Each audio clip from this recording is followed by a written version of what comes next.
हे mindful peoples और students, आज हम लोग अपने इस यूट्यूब चैनल जिसका नाम है A to Z फिजिक्स की शुरुआत करने जा रहे हैं। और पहले लेक्चर में यानी इस वीडियो में हम लोग क्लास 12th से शुरू करेंगे, जिसमें फर्स्ट बुक लेंगे और फर्स्ट बुक का फर्स्ट चैप्टर लेंगे जिसका नाम वैद्युत आवेश तथा क्षेत्र है, यानी इलेक्ट्रिक चार्ज एंड फील्ड है। तो इसमें हम लोग को सबसे पहले आवेश के बारे में पढ़ना है कि आवेश की क्या प्रॉपर्टीज होती हैं, आवेश की शुरुआत कैसे हुई, आवेश की बेसिक कॉन्सेप्ट्स क्या हैं। तो बिना कोई देरी किए चलिए शुरू करते हैं।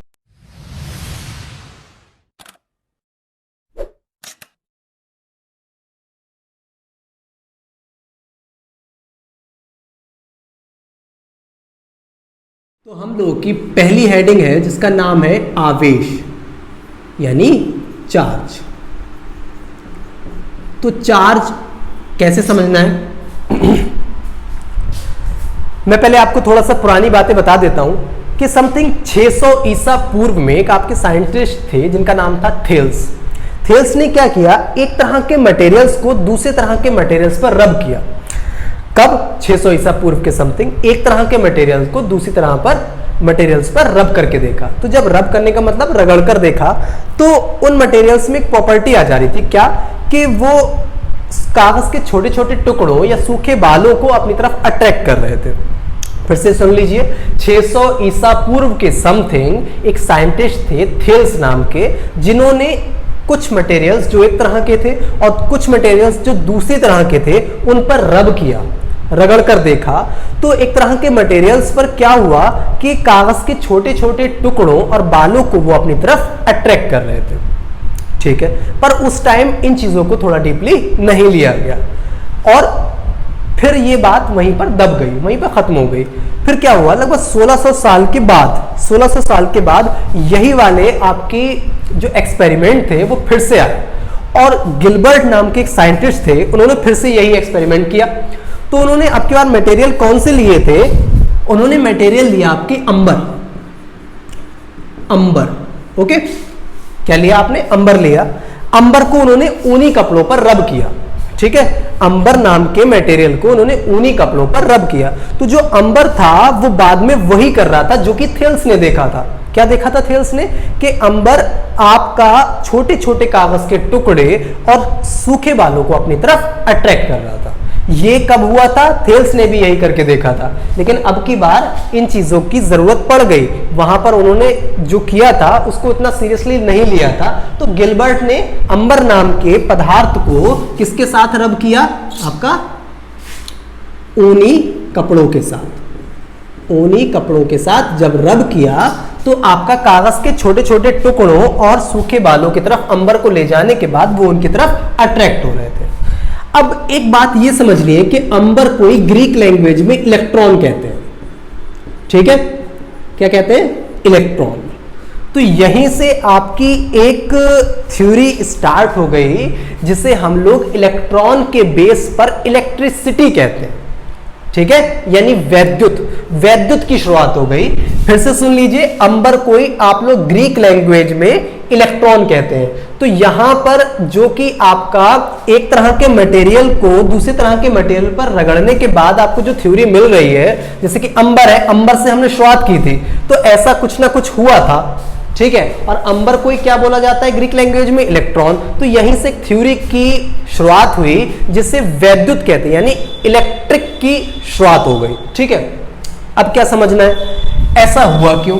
ऐसा इसलिए हुआ, हमने इलेक्ट्रॉन बोला क्यों है? हमने इसलिए बोला है क्योंकि जब एक तरह के मटेरियल्स जो होते हैं दूसरे तरह के मटेरियल पर रब किए जाते हैं, रगड़े जाते हैं, तो इलेक्ट्रॉन का आदान प्रदान होता है। मतलब एक तरह के मटेरियल से इलेक्ट्रॉन निकलकर दूसरे तरह के मटेरियल पर चले जाते हैं। ठीक है, तो अब अंबर से शुरुआत हुई थी, इसीलिए वहां से एक थ्योरी शुरू हुई जिसे हम लोगों ने इलेक्ट्रिसिटी बोल दिया, यानी वैद्युत बोल दिया। वैद्युत की शुरुआत हो गई। तो अब क्या समझना है, क्योंकि इलेक्ट्रॉन एक वस्तु से दूसरी वस्तु पर चले जाते हैं। ठीक है, तो अब हमें पढ़ना तो आवेश के बारे में है ना। तो वस्तुएं हमने क्या कह दी, अब आपको पता है परमाणु होता है, परमाणु में नाभिक होता है, बाहरी कक्षाओं में क्या घूम रहे होते हैं? इलेक्ट्रॉन। जब इलेक्ट्रॉन निकल जाता है तो वस्तुएं आवेशित हो जाती हैं। इलेक्ट्रॉन आ जाता है किसी परमाणु में तो वस्तुएं आवेशित हो जाती हैं। ठीक है, तो आवेश का जो नाम था वो कहां से शुरू हुआ कि अंबर नाम के जब पदार्थ को ऊनी कपड़ों पर रब किया तो इलेक्ट्रॉन्स निकलकर एक वस्तु से दूसरी वस्तु पर चले जाते हैं। ठीक है, जिस वजह से क्या होता है कि वो जब किसी दूसरे पदार्थ के यानी जैसे कागज के टुकड़े हैं या सूखे बाल हैं जो हल्के हल्के उनकी तरफ जाता है तो उन्हें अपनी तरफ खींचता है। ठीक है, अब अंबर को इलेक्ट्रॉन कहते हैं ग्रीक लैंग्वेज में, तो वहां से आपकी थ्योरी क्या बन गई? इलेक्ट्रिक थ्योरी बन गई। और अब चूंकि है क्या, जैसे इलेक्ट्रॉन जो है एक तरह से दूसरे तरह पर चले गए मटेरियल पर। ठीक है, एक तरह के मटेरियल से दूसरे तरह के मटेरियल पर जब चले गए तो इलेक्ट्रॉन्स चल थोड़ी ना रहे। ठीक है, जब चल नहीं रहे तो आपकी थ्योरी क्या बनी? स्थिर वैद्युतिकी यानी इलेक्ट्रोस्टैटिक्स। जब इलेक्ट्रॉन्स चल नहीं रहे तो आपकी जो थ्योरी बनी है वो बनी है आपकी इलेक्ट्रोस्टैटिक्स यानी स्थिर वैद्युतिकी, क्योंकि इलेक्ट्रॉन स्थिर है। ठीक है, एक तरह से दूसरी तरह पे चला गया, लेकिन इसमें कोई इलेक्ट्रॉन्स के चलने का काम थोड़ी है। चला तो गया, लेकिन जब वो आवेशित हो गई वस्तु, चार्ज हो गई, ठीक है, उसके बाद तो इलेक्ट्रॉन नहीं चल रहा है ना, तो इलेक्ट्रॉन तो रुका हुआ है। इलेक्ट्रॉन के रुके रहने के कारण तो ही हम थ्योरी पढ़ रहे हैं। तो इसीलिए हमने क्या बोल दिया कि आपकी ये इलेक्ट्रोस्टैटिक्स है यानी आपकी स्थिर वैद्युतिकी है। अब हमने जो कुछ भी बोला है इसे फिर से समझ के देखते हैं एक बार।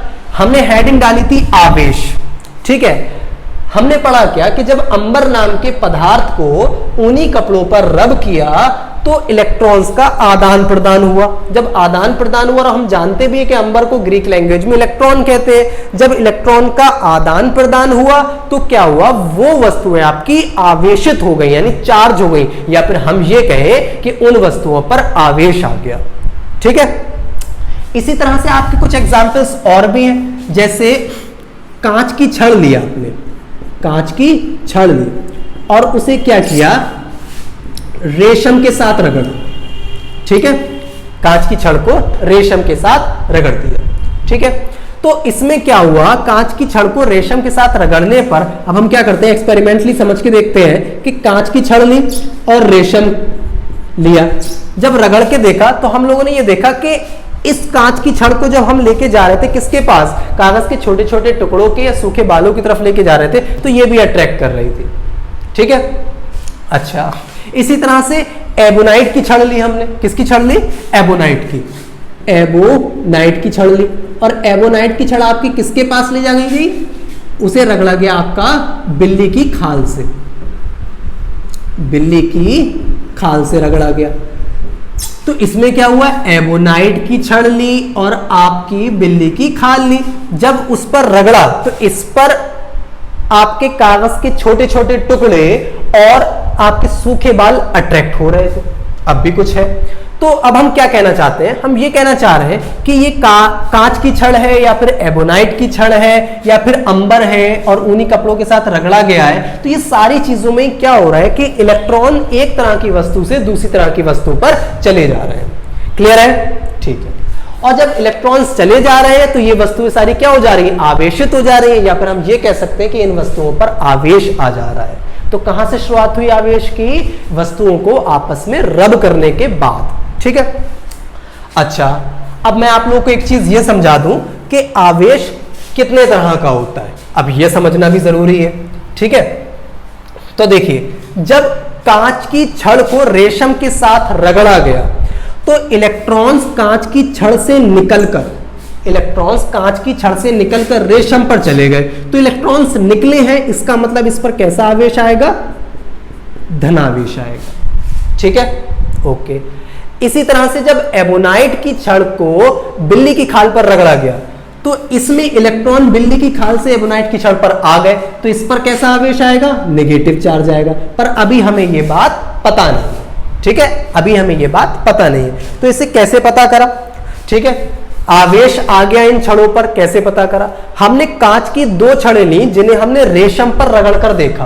कांच की हमने दो छड़ें ली, एक ये और एक ये, और ये दोनों ही छड़ क्या थी? आपस में किसके साथ रगड़ी हुई थी? रेशम के साथ रगड़ी हुई थी। तो इसका मतलब इस पर कोई ना कोई आवेश होगा। ठीक है, क्यों? कांच की छड़ को जब हमने रेशम पर रगड़ दिया तो उन पर कोई ना कोई तो आवेश आया ही होगा, तो अभी हमें नहीं पता है। ठीक है, ये दोनों आपकी ग्लास की छड़ है। ठीक है, अच्छा, इसी तरह से हमने क्या किया? एबोनाइट की छड़ ले ली, काय पर रगड़ने के बाद? बिल्ली की खाल पर रगड़ने के बाद। जब हमने बिल्ली की खाल पर रगड़ने के बाद 2 एबोनाइट की छड़ें ली, ठीक है, एबोनाइट की छड़ें ली, तो क्या हुआ कि इस पर भी कोई ना कोई आवेश होगा, ठीक है। अच्छा, उसके बाद हमने क्या किया, एक छड़ ली आपकी कांच की, एक छड़ ली आपकी कांच की और एक ली आपकी एबोनाइट की। एक हमने ग्लास की रॉड ली और एक आपकी एबोनाइट की ली, ठीक है, कोई दिक्कत नहीं है। फिर से समझ लीजिए, हमने ग्लास की रॉड ली, किस पर रगड़ने के बाद, रेशम पर रगड़ने के बाद, दोनों को पास पास रखा। एबोनाइट की छड़ें ली, किस पर रगड़ने के बाद, बिल्ली की खाल पर रगड़ने के बाद, और एक ग्लास की रॉड ली, एक एबोनाइट की, ठीक है। तो अब क्या है, जब इनको पास पास रखकर ये कॉम्बिनेशन बनाए गए, ये कॉम्बिनेशन बनाए गए, तो इसमें 3 चीजें बनी। क्या क्या क्या है आपके, पहले एक बार फिर से समझ लीजिए, ग्लास ग्लास किस पर रगड़ने के बाद, रेशम पर रगड़ने के बाद, एबोनाइट एबोनाइट किस पर रगड़ने के बाद, बिल्ली की खाल पर रगड़ने के बाद, ग्लास की रॉड एबोनाइट की रॉड, ठीक है। इन दोनों ही कंडीशन में ये दोनों छड़ें आपस में पास पास रखने पर दूर दूर भाग रही थी, ठीक है। फिर से सुन लीजिए, ये दोनों वाली जो ग्लास की रॉड है, ये पास पास रखने के बाद दूर दूर भाग रही थी। इसी तरह से एबोनाइट एबोनाइट, ये एबोनाइट एबोनाइट भी क्या हो रही थी, दूर दूर भाग रही थी। यानी इन दोनों कंडीशंस में आपका बीच में एक रिपल्शन लग रहा था, यानी प्रतिकर्षण बल लग रहा था। जब इन दोनों कंडीशन की बात हुई तो ये दोनों छड़ें आपस में अट्रैक्ट कर रही थी। कौन कौन सी, ग्लास की रॉड और एबोनाइट की रॉड, ठीक है। अब यहां से किस चीज के बारे में पता चला, ये पता चला कि ये दोनों दूर भगा रही हैं, तो इन दोनों पर कौन सा चार्ज होगा, ठीक है। ये दोनों पास आ रही हैं, ये दोनों पास आ रही हैं, तो कौन सा चार्ज होगा, और ये दोनों भी दूर दूर जा रही हैं, तो इन पर कौन सा चार्ज होगा। तो इससे पता लगा कि चार्ज आपका 2 तरह का होता है, ठीक है, 2 तरह का होता है। अब आपको पता है ये वाली और ये वाली जो है रिपल्शन के कारण दूर भाग रही है, ये वाली और ये वाली रिपल्शन के कारण दूर भाग रही है, ये वाली अट्रैक्शन के कारण पास आ रही है, ठीक है। तो चार्ज तो 2 तरह का हो गया। अब ग्लास पर आपका पॉजिटिव चार्ज है, पॉजिटिव चार्ज है, यानी इससे इलेक्ट्रॉन्स निकले हैं, ठीक है, इनसे इलेक्ट्रॉन्स निकले हैं। एबोनाइट की जो छड़ें हैं, इन पर इलेक्ट्रॉन्स आए हैं, तो इन पर नेगेटिव चार्ज है, ठीक है। तो पहले वाली कंडीशन में जो आपका चार्ज है वो आपका पॉजिटिव चार्ज है, यानी धनावेश है, और दूसरी वाली कंडीशन में आपका जो चार्ज है वो आपका नेगेटिव चार्ज है, यानी आपका ऋण आवेश है। और जब पॉजिटिव और नेगेटिव पास में रखे गए हैं तो आपका अट्रैक्शन है, ठीक है। ये बात क्लियर हो गई। तो आपके चार्ज कितने तरह के हैं, 2 तरह के, एक आपका पॉजिटिव चार्ज और एक आपका नेगेटिव चार्ज, पॉजिटिव और नेगेटिव, ठीक है, 2 तरह का चार्ज हो गया। और साथ ही साथ हम लोग ये भी समझ लेते हैं कि जब एक ही तरह के चार्ज पास पास रखे जाते हैं, यानी एक ही तरह के चार्ज जब पास पास होंगे तो वो एक दूसरे को प्रतिकर्षित करेंगे, यानी उनके बीच में रिपल्शन होगा, ठीक है। जब एक ही तरह के चार्ज हैं, जब पास पास रखे जाएंगे तो रिपल्शन होगा, और जब अलग तरह के चार्ज होंगे दोनों, यानी वो सेम नहीं होंगे, तो वो एक दूसरे को अट्रैक्ट करेंगे। तो अब आपको 2 चीजें ये समझनी है कि चार्ज कितने तरह के होते हैं, पॉजिटिव और नेगेटिव, ठीक है। अच्छा, जब सेम चार्ज होते हैं तो वो एक दूसरे को प्रतिकर्षित करते हैं, यानी रिपल्शन होता है उनके बीच में, और जब अलग अलग तरह के होते हैं तो उनके बीच में अट्रैक्शन होता है। क्लियर हो गया। उम्मीद करता हूं आप लोगों को आवेश की ये बातें समझ में आ गई होंगी। अब हम लोग ये समझते हैं कि वस्तुओं को आवेशित किया कैसे जा सकता है, मतलब मेथड्स ऑफ चार्जिंग पढ़ना है हम लोगों को, कि हम किन किन टेक्निक से वस्तुओं को, मटेरियल्स को चार्ज कर सकते हैं, ठीक है। अभी तो हमने केवल रब करने के बारे में पढ़ा था, यानी रगड़कर जो आप लोगों ने आवेशित किया है वो हो गया, लेकिन अब कैसे कैसे कर सकते हैं। तो सबसे पहले हम लोग एक हेडिंग डालते हैं जिसका नाम है आपका methods of charging, methods of charging, यानी आवेशन की विधियां, आवेशन की विधियां, ठीक है। वस्तुओं को हम लोग कैसे आवेशित कर सकते हैं, कैसे चार्ज कर सकते हैं। तो इसमें जो आपकी पहली हेडिंग है उसका नाम है घर्षण द्वारा, घर्षण द्वारा, यानी बाय फ्रिक्शन। देखिए भाई, समझिए, घर्षण द्वारा। जो अभी अभी हम लोगों ने पढ़ा है, घर्षण द्वारा ही वो टेक्निक थी कि एक तरह के मटेरियल्स को जब दूसरे तरह के मटेरियल्स पर रब करते हैं यानी रगड़ते हैं तो क्या हो जाता है, वो वस्तुओं से, एक तरह से वस्तुओं से इलेक्ट्रॉन निकलकर दूसरी तरह की वस्तुओं पर चले जाते हैं, जिस वजह से क्या होता है, उनके अंदर छोटी छोटी हल्की हल्की वस्तुओं को अट्रैक्ट करने का गुण आ जाता है, यानी प्रॉपर्टी आ जाती है। तो एक टेक्निक तो आपकी ये हो गई। फिर से समझ लीजिए कि जब घर्षण का मतलब क्या हुआ, एक तरह की वस्तु को जब दूसरे पर घर्षित कर रहे हैं, मतलब बाय फ्रिक्शन, मतलब उनके बीच में जब घर्षण लग रहा है, ठीक है, तो जब रगड़ते हैं तो वहां पे क्या होता है, फ्रिक्शन होता है यानी घर्षण होता है। तो वहां जो टेक्निक हुई, मतलब वस्तुओं को जो हमने आवेशित किया वो हमने क्या बोल दिया, घर्षण द्वारा यानी बाय फ्रिक्शन। सेकंड टेक्निक में क्या है, दूसरे वाले में हम लोग है उसे बोलते हैं हम लोग चालन द्वारा, चालन द्वारा यानी बाय कंडक्शन।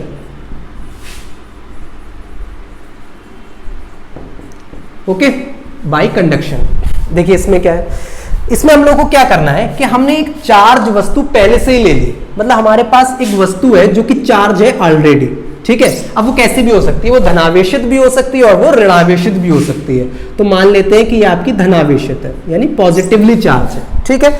आपने एक तरह की वस्तु ली है जो कि आपने पॉजिटिवली चार्ज कर दी है, ठीक है। अब मुझे एक बात बताइए, ये वस्तु आपकी नॉर्मल वस्तु नहीं है, ये कंडक्टर है। कंडक्टर मतलब चालक है, ठीक है। चालक का मतलब क्या होता है, जैसे लोहा है, तांबा है और आपका सिल्वर है, एल्यूमिनियम है, मतलब जिसमें मुक्त इलेक्ट्रॉन्स होते हैं, मतलब जिनमें करंट फ्लो हो सकता है। जैसे लकड़ी में नहीं हो सकता, तो हम ऐसी वस्तु की यहाँ पर कोई बात नहीं कर रहे हैं, हम ऐसी वस्तु की बात कर रहे हैं जिसमें करंट फ्लो हो सकता है। तो हमने कोई ऐसा कंडक्टर लिया है, ठीक है, चालक लिया है। तो ऐसा अगर कोई चालक आपके पास में है जो कि आवेशित है, ठीक है, और हमने एक ऐसा चालक लिया है जो कि आवेशित नहीं है, ठीक है। फिर से समझ लीजिए, दोनों ही कंडक्टर हैं, दोनों ही आपके कंडक्टर हैं। एक आपका आवेशित है, ठीक है, चार्ज कंडक्टर है, ये आपका चार्ज कंडक्टर है, और ये आपका नॉन चार्ज है, मतलब ये कंडक्टर जो है आपका चार्ज नहीं है। तो हम क्या करेंगे, इस चार्ज कंडक्टर को हल्का सा इस पर स्पर्श कराएंगे, मतलब टच कराएंगे यानी छुएंगे। तो जैसे छुएंगे तो क्या होगा, अब जैसे मान लीजिए ये पॉजिटिवली चार्ज है, ठीक है, तो हमें पता है ये जो पॉजिटिवली चार्ज होगा तो ये इसके इलेक्ट्रॉन्स को अपनी तरफ अट्रैक्ट करेगा। क्यों? क्योंकि ये पॉजिटिवली चार्ज है और पॉजिटिवली चार्ज चीजें क्या करती हैं, नेगेटिव चार्ज को अपनी ओर खींचती हैं। तो ये वाली जो आपकी कंडक्टर है वो इसके जो इलेक्ट्रॉन्स घूम रहे होंगे इसमें जो इलेक्ट्रॉन्स होंगे उनको अपनी तरफ अट्रैक्ट करेगी और अपने पास खींच लेगी। तो होगा क्या कि आपके पास एक कंडक्टर था, आपने क्या किया, आप एक कंडक्टर के पास लेके गए पर वो चार्ज नहीं था, आपके पास चार्ज कंडक्टर था, तो आप नॉन चार्ज कंडक्टर के पास लेकर गए। तो यहां पे जब आप इसे स्पर्श कराएंगे, जब टच कराएंगे, तो इसके इलेक्ट्रॉन्स इसके इलेक्ट्रॉन इसमें चले जाएंगे। तो जैसे ही इसके इलेक्ट्रॉन्स इसमें जाएंगे तो इसका मतलब इलेक्ट्रॉन्स निकलने पर कैसा आवेश आता है, आपका धन आवेश यानी पॉजिटिवली चार्ज हो जाएगी। तो कुल मिला के हम लोग क्या कहना चाह रहे हैं, इस टेक्निक के द्वारा यानी चालन द्वारा क्या होगा, आप क्या कीजिए, एक तरह की चार्ज कंडक्टर ले लीजिए और एक नॉन चार्ज कंडक्टर ले लीजिए, और चार्ज कंडक्टर को हम लोग क्या करें, नॉन चार्ज कंडक्टर पर स्पर्श कराएं, टच कराएं, तो क्या होगा, कुछ इलेक्ट्रॉन्स निकलकर एक वस्तु से दूसरी वस्तु में चले जाएंगे।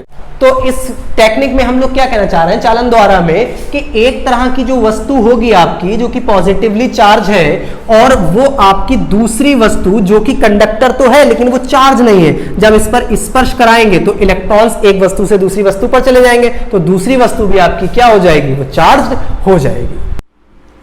अब हम लोगों को पढ़ना है तीसरी टेक्निक जिसका नाम है आपका प्रेरण द्वारा, प्रेरण द्वारा आवेशन यानी चार्जिंग बाय इंडक्शन। ठीक है, समझिए, देखिए आपके पास एक वस्तु है, ठीक है, एक वस्तु है ये, ठीक है, इस पे कोई भी चार्ज नहीं है, ये बिल्कुल मतलब कहना चाहिए चार्ज है ही नहीं, इस पे कोई भी इलेक्ट्रॉन्स का आदान प्रदान नहीं है, ठीक है,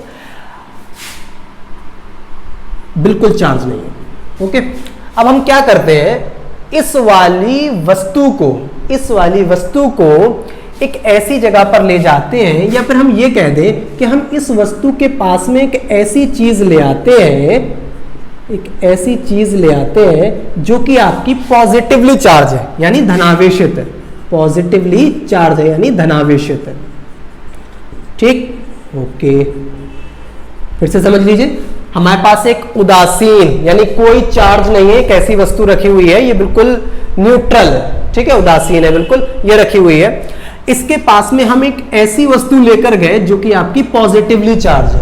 तो जब हम पॉजिटिवली चार्ज वस्तु इसके पास में लेके जाएंगे, हमें चालन द्वारा में हमने क्या पढ़ा था, बाई कंडक्शन में हमने क्या पढ़ा था, हमने स्पर्श कराया था, यहां हम स्पर्श नहीं कराएंगे, ठीक है। तो क्या होगा, ये पॉजिटिवली चार्ज जो आपकी रॉड है जब इसके पास में जाएगी, अब आपको पता है कि इसमें भी इलेक्ट्रॉन्स तो घूम ही रहे होंगे, इलेक्ट्रॉन्स तो होंगे ही, ठीक है। तो ये इलेक्ट्रॉन्स क्या होंगे, इस पॉजिटिवली चार्ज रॉड के पास में आ जाएंगे, ठीक है। तो ये सारे इलेक्ट्रॉन्स जो है वो आपकी पॉजिटिवली चार्ज रॉड के तरफ भागेंगे।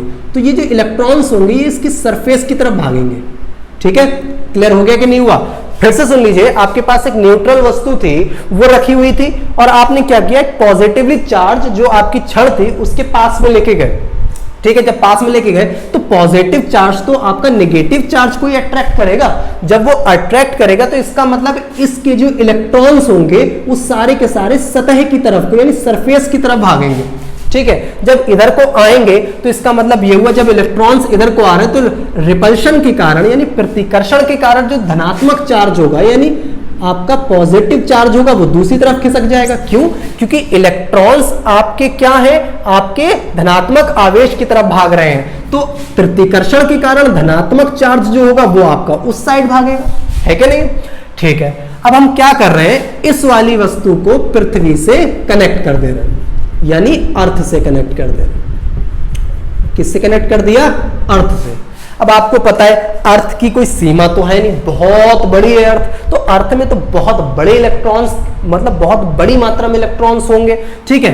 तो अर्थ क्या करेगी, ये जो धनात्मक आवेश है यानी पॉजिटिव चार्ज है इसे इलेक्ट्रॉन्स दे देगी, ठीक है। इलेक्ट्रॉन्स आएंगे आएंगे आएंगे आएंगे आएंगे और ये जो पॉजिटिव चार्ज आपको दिख रहा है इसे फ्यूज कर देंगे, है कि नहीं? क्योंकि अर्थ के पास में तो पता नहीं कितने इलेक्ट्रॉन्स है, उसके पास तो सीमा ही नहीं है, खत्म ही नहीं हो सकते इलेक्ट्रॉन्स, ठीक है।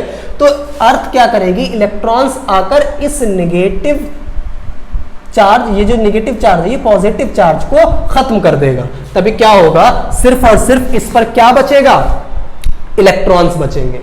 फिर से समझिए, अब हमारे पास एक उदासीन वस्तु थी यानी न्यूट्रल वस्तु थी, हम उसके पास में एक धनात्मक क्षण को ले गए और धनात्मक रॉड को पास में ले जाने के बाद क्या हुआ कि इसके जो इलेक्ट्रॉन्स होंगे वो आकर्षण के कारण धनात्मक क्षण की तरफ को खिसकेंगे, और वो आकर्षण के कारण है, अट्रैक्शन के कारण है, और प्रतिकर्षण के कारण जो धनात्मक चार्ज होगा वो दूर भागेगा, ठीक है। हम इस वाली वस्तु को अर्थ से कनेक्ट कर देंगे, अर्थ के पास बहुत बड़ी मात्रा में आपके इलेक्ट्रॉन्स हैं, वो इलेक्ट्रॉन्स क्या होंगे, इस धनात्मक चार्ज को फ्यूज कर देंगे, खत्म कर देंगे। तो इस वस्तु पर सिर्फ और सिर्फ क्या बचेगा, सिर्फ और सिर्फ इलेक्ट्रॉन्स बचेंगे, ठीक है। और वो इलेक्ट्रॉन क्या होंगे, सतह पर यानी सरफेस पर फैल जाएंगे। तो हमने क्या किया हमने हेडिंग डाली प्रेरण द्वारा आवेशन। हमने इसे टच तो नहीं किया था ना, तो इसे देखकर इस पर आवेश आ गया, तो इसलिए पहली बार क्या हुआ, ये वाली वस्तु इसके कारण इंड्यूस्ड हो गई यानी प्रेरित हो गई, ठीक है। तो इसलिए हमने प्रेरण बोला, मतलब इसे हमने दूर ही रखा, टच नहीं किया है। कंडक्शन में हमने जो दूसरी टेक्निक पढ़ी थी उसमें हमने टच कराया था, यहां हमने टच नहीं कराया है। तो इसमें क्या है आप लोगों का, ये वाला चार्ज दूर रखा गया, ये छड़ दूर रखी गई, लेकिन फिर भी सरफेस पे क्या हुआ, आपका चार्ज आ गया और विपरीत तरह का चार्ज आ गया, ठीक है, यानी अपोजिट चार्ज आ गया। तो दूर से दिखाने मात्र से ही क्या हो गया, इस पे चार्ज आ गया। आया कैसे, छड़ को पास ले गए, नेगेटिव चार्ज इसकी तरफ खिसकेगा, पॉजिटिव चार्ज दूर जाएगा, अर्थ से जोड़ देंगे, अर्थ क्या करेगी, बहुत बड़ी मात्रा में आपके इलेक्ट्रॉन्स देके चार्ज को फ्यूज कर देगी। जब फ्यूज कर देगी तो उस कंडीशन में क्या होगा, सिर्फ और सिर्फ इलेक्ट्रॉन्स बचे और इलेक्ट्रॉन्स क्या होंगे, सतह पर फैल जाएंगे। जब सतह पर फैल गए तो धनात्मक आवेश दूर से दिखाया और इस पर ऋणात्मक आवेश आ गया, नेगेटिव चार्ज आ गया, तो हमने सिर्फ दूर से इस वाले जो वस्तु थी इसे प्रेरित कर दिया और इस पर आवेश उत्पन्न हो गया। क्लियर हो गया? कैसे समझ में आ गया? प्रेरण द्वारा आवेशन कैसे आया? क्लियर हो गया? हमने कैसे वस्तु को चार्ज किया? इस वाली वस्तु को देखिए, दूर से दिखाने मात्र से ही चार्ज कर दिया, तो ऐसी टेक्निक आपकी क्या कहलाती है? प्रेरण द्वारा आवेशन कहलाती है। क्लियर है? अब हम लोग समझते हैं कि आवेश जो, यानी अभी तक हमने चार्ज पढ़ा था, इसकी प्रॉपर्टीज क्या होते हैं। ठीक है, तो हम लोग हेडिंग डालते हैं आवेश के गुण। आवेश के गुण यानी properties of charge. Properties of charge. Clear? आवेश के गुण यानी प्रॉपर्टीज ऑफ चार्ज। नंबर 1 में कुछ मेन प्रॉपर्टीज के बारे में पढ़ते हैं। Conservation of charge. Conservation of charge यानी आवेश का संरक्षण।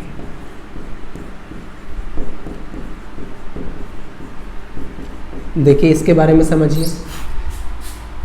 जैसे मान लीजिए आपके पास दो वस्तुएं हैं, ठीक है, तो इस पे बहुत सारा आवेश है, ठीक है, इस पे भी मान लीजिए विपरीत तरह का अपोजिट चार्ज ले लेते हैं, बहुत सारा इस पे भी चार्ज है। तो आवेश के संरक्षण के अकॉर्डिंग हम क्या कहते हैं? आवेश एक वस्तु से दूसरी वस्तु पर जा सकता है, ठीक है, एक वस्तु से दूसरी वस्तु पर जा सकता है, पर आवेश की जो टोटल क्वांटिटी होती है, यानी टोटल मात्रा होती है, वो कभी भी खत्म नहीं होती है। यानी आवेश, इस पर धनात्मक आवेश है, इस पर ऋणात्मक आवेश है, तो इस वस्तु के आवेश को आप दूसरी वस्तु पर ट्रांसफर तो कर सकते हो, इस वस्तु के आवेश को यानी चार्ज को दूसरी वस्तु पर ट्रांसफर तो कर सकते हो, पर जितना आवेश था रहेगा उतना ही। कभी भी आवेश की कुल मात्रा यानी टोटल जो क्वांटिटी है वो कभी भी चेंज नहीं होती।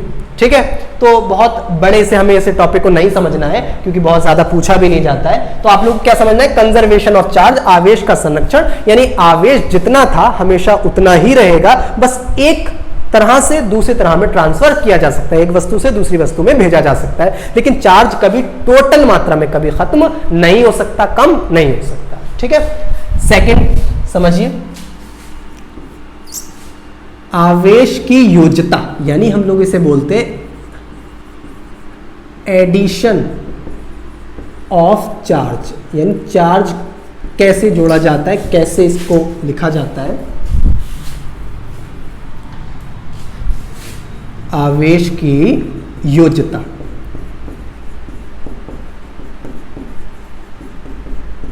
देखिए क्या कहने का मतलब है। बहुत सारी वस्तुएं, बहुत सारे आपके पास मटेरियल्स रखे हुए हैं, सभी चार्ज हैं।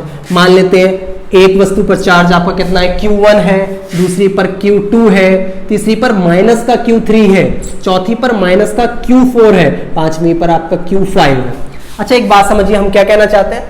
मतलब एक वस्तु है उस पर धनात्मक चार्ज है, यानी धनात्मक आवेश है, ठीक है, दूसरी वाली वस्तु पर भी आपका धनात्मक चार्ज है, तीसरी वाली वस्तु पर भी ऋणात्मक चार्ज है, चौथी वाली वस्तु पर भी आपका ऋणात्मक चार्ज है और पांचवी वाली वस्तु पर भी आपका धनात्मक चार्ज है। ठीक है, तो हम फिर से एक बार रिपीट करते हैं। आपके पास 5 वस्तुएं रखी हुई हैं, 5 चीजें रखी हुई हैं, पांचों पर आपने चार्ज दे दिया है, कितना?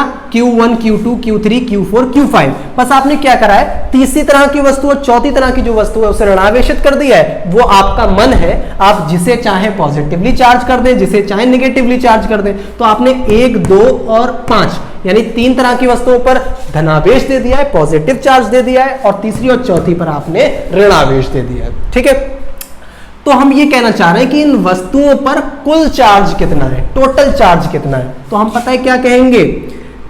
Q इज इक्वल टू, यानी total charge, total charge, total charge कितना होगा आपका? प्लस Q1 प्लस Q2, क्योंकि टोटल निकाल रहे हो तो जोड़ोगे ही जोड़ोगे, प्लस Q1 प्लस Q2, ठीक है, प्लस माइनस का Q3।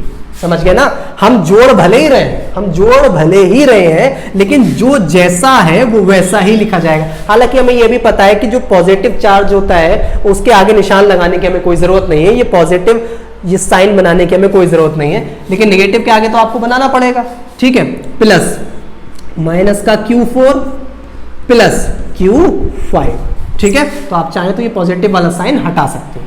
क्लियर है? तो अब इस लाइन से हम क्या कहना चाह रहे हैं, हम जब चार्ज टोटल निकालते हैं तो हर चार्ज के आगे वो ही साइन लगाते हैं जो सा वो उसकी प्रॉपर्टी होती है, मतलब जैसा वो चार्ज होता है। अगर नेगेटिव चार्ज है तो आपको नेगेटिव साइन लगाना पड़ेगा, पॉजिटिव चार्ज है तो पॉजिटिव ही साइन लगाना पड़ेगा। आप टोटल चार्ज जोड़ते समय आप ये नहीं कर सकते कि नेगेटिव है तो यहां पर आप Q3 ही रखें, आपको नेगेटिव लगाना पड़ेगा। तो जो आपकी हेडिंग है एडिशन ऑफ चार्ज यानी आवेश की योज्यता, उसमें क्या होता है, इसमें जो चार्ज जैसा होगा आपको वैसा ही जोड़ना है, यानी इसे बोलते हैं आपका बीज गणितीय योग यानी एल्जेब्रिक सम। ठीक है, तो ये एल्जेब्रिक सम करना पड़ेगा आपको टोटल चार्ज वस्तुओं का निकालने के लिए। क्लियर हो गया? नंबर 3 में समझते हैं क्वांटाइजेशन ऑफ चार्ज। ठीक है, यानी क्वांटमीकरण किसका, आवेश का क्वांटमीकरण।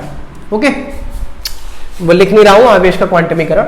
समझिए क्या होता है, जैसे आपके पास वस्तुएं रखी हुई हैं, ठीक है, तो उन पर कुछ ना कुछ आवेश होगा, तो हम कहते हैं किसी वस्तु पर आवेश कितना है, Q है, स्मॉल q मान लेते हैं। तो स्मॉल q आवेश है किस वस्तु पर, सपोज दैट इस वस्तु पर कितना आवेश है, Q है। अच्छा, आवेश आता क्यों है, अगर हम बिल्कुल शुरू में चले जाएं तो आवेश इलेक्ट्रॉन्स के आदान प्रदान से आता है, या तो इलेक्ट्रॉन्स आ जाते हैं या इलेक्ट्रॉन्स निकल जाते हैं। अब कितने इलेक्ट्रॉन्स आए हैं और कितने इलेक्ट्रॉन्स निकले हैं, ठीक है, तो इसी पे तो डिपेंड करता है आवेश। तो जो किसी भी वस्तु पर आवेश होगा वो किस पर डिपेंड करता है कि कितने इलेक्ट्रॉन्स या तो निकले हैं या कितने इलेक्ट्रॉन्स उस वस्तु पर आए हैं, तो वो नंबर ऑफ इलेक्ट्रॉन्स। ठीक है, और चार्ज की जो सबसे छोटी वैल्यू होती है वो होती है आपकी स्मॉल e, और e की वैल्यू कितनी होती है, 1.6 × 10⁻⁻19 कूलम। ठीक है, अभी आप केवल इतना समझिए, चार्ज की जो सबसे छोटी वैल्यू होती है वो होती है 1.6 × 10⁻⁻19 कूलम। ठीक है, तो फिर से एक बार सुनते हैं कि किसी वस्तु पर आवेश कितना है, स्मॉल q। तो स्मॉल q आवेश कैसे डिनोट किया जाएगा, कैसे दिया जाएगा, q is equal to Ne।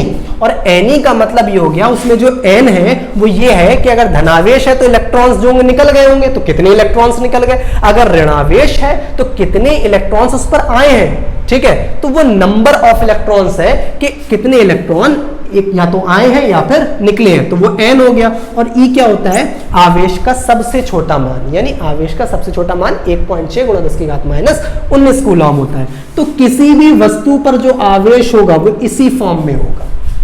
ठीक है, जहां पर n की वैल्यू 1 2 3 ... इस टाइप से होगी, मतलब n जो होगा इस फॉर्म में होगा।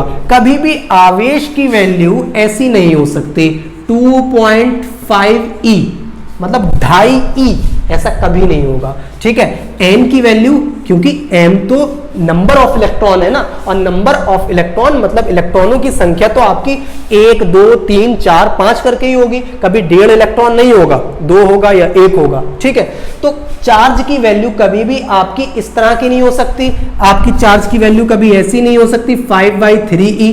बात वही है, बात करेंगे तो आप लोग का पॉइंट में ही आएगा। ठीक है, हमेशा चार्ज की वैल्यू कैसी होगी, e 2e, ठीक है, 3e 4e ... अब वो अलग की बात है कि e पॉजिटिव है या निगेटिव है, पॉजिटिव है या निगेटिव है, पॉजिटिव है या निगेटिव है, पॉजिटिव है या निगेटिव है। पॉजिटिव कब होगा, जब इलेक्ट्रॉन्स निकल जाएंगे, और निगेटिव कब होगा, जब इलेक्ट्रॉन्स आपके आएंगे किसी वस्तु में। तो चार्ज किसी भी वस्तु पर कितना होगा, E हो सकता है, 2e हो सकता है, 3e हो सकता है, 4e हो सकता है। E क्या है, चार्ज की सबसे छोटी वैल्यू 1.6 × 10⁻⁻19 कूलम। ठीक है, अच्छा, वो धनात्मक भी हो सकता है, ऋणात्मक भी हो सकता है, वो डिपेंड करता है। तो ये वाली जो कंडीशन है, या फिर हम लोग समरी में बोले Q is equal to N E जो कंडीशन है, यही क्या कहलाता है, चार्ज का क्वांटाइजेशन कहलाता है, यानी क्वांटमीकरण कहलाता है कि चार्ज कभी भी आपको अपनी इच्छा अनुसार नहीं मिलेगा, वो Q is equal to N E की फॉर्म में मिलेगा, जहां n 1 2 3 4 5 6 7 ऐसे करके होगा, और E का मान 1.6 × 10⁻⁻19 कूलम होगा। क्लियर? तो यही क्या कहलाता है? आपका क्वांटाइजेशन ऑफ चार्ज कहलाता है। अब आखिर में जरा चार्ज के बारे में समझ लेते हैं कि आवेश यानी चार्ज कैसे डिनोट करते हैं? सबसे पहले Q से डिनोट करते हैं, यानी Q से शो करते हैं। एक फॉर्मूला इसका होता है Q is equal to NE, जहां N की वैल्यू आपकी 1 2 3 डॉट डॉट डॉट डॉट की फॉर्म में होगी। E आपकी 1.6 into 10 to the power minus 19 coulomb होता है। ठीक है, चार्ज, इसकी चार्ज की जो यूनिट होती है यानी जो आपका मात्रक होता है वो कूलॉम होता है। ठीक है, ये याद रखना है। चार्ज की जो विमा होती है यानी आपकी डायमेंशन होती है वो 80 होती है। कहां से आती है? Q is equal to IT से। ठीक है, और वो फॉर्मूला आप लोगों ने करंट में पढ़ेंगे आप लोग। Q is equal to IT से आपकी ये विमा होती है, जहां I होती है आपकी करंट और T होता है आपका टाइम। ठीक है, तो ये कुछ बेसिक सी चीजें हैं, ये समझने की थी, आप लोग इसे नोट कर लीजिएगा। ठीक है, आज के लिए केवल इतना ही। Thanks for watching.